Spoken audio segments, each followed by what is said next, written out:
যারা লুটপাট করছে, যেই দুর্নীতির কারণে আসলে সরকারকে আমরা পদত্যাগ করতে বললাম, সেই দুর্নীতি কিন্তু লুটপাটে এটা কি আসলে লোভ থেকে মানুষ করছে, কেন করবে? আমরা নিজেদের রাষ্ট্র সম্পদ কেন এভাবে নিয়ে যাব?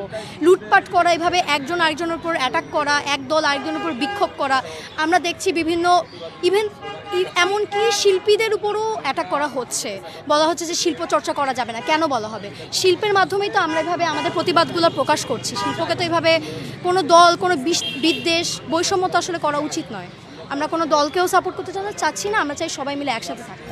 আমরা কোনো রাজনৈতিক দলের জন্য এই কাজ করিনি। সর্বপ্রথম আমরা আসলে একটা সুষ্ঠু সরকার গঠন চাই, কোনো দলকে সাপোর্টও চাই না, কোনো দল, আমরা এমন কোনো আর দল চাই না যেই দল আবারও একই কাজ করবে। আমরা সুষ্ঠু নির্বাচন চাই।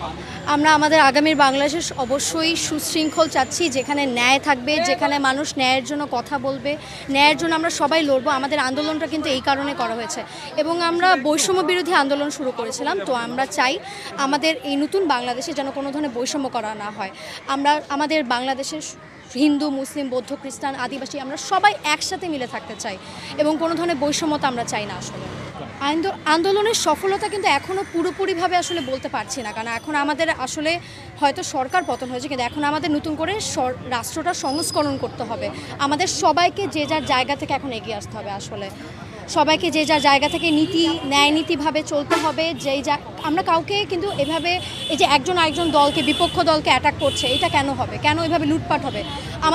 আমরা তো বিশ্ববাসীর কাছে এভাবে লজ্জিত হয়ে যাচ্ছি। এটা তো আমরা চাইনি। আমাদের আন্দোলন তো এই কারণে ছিল না।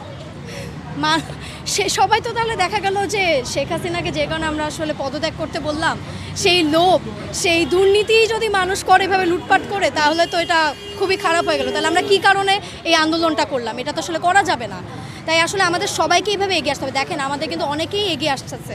আমরা সবাইভাবে মানুষ রাস্তাঘাটে পাহারা দিচ্ছে, কি মন্দির, গির্জা সব কিছু পাহারা দিচ্ছে। আমাদের সবাইকে আসলে এখন এগিয়ে আসতে হবে, সবাইকে ঐক্যবদ্ধভাবে থাকতে হবে।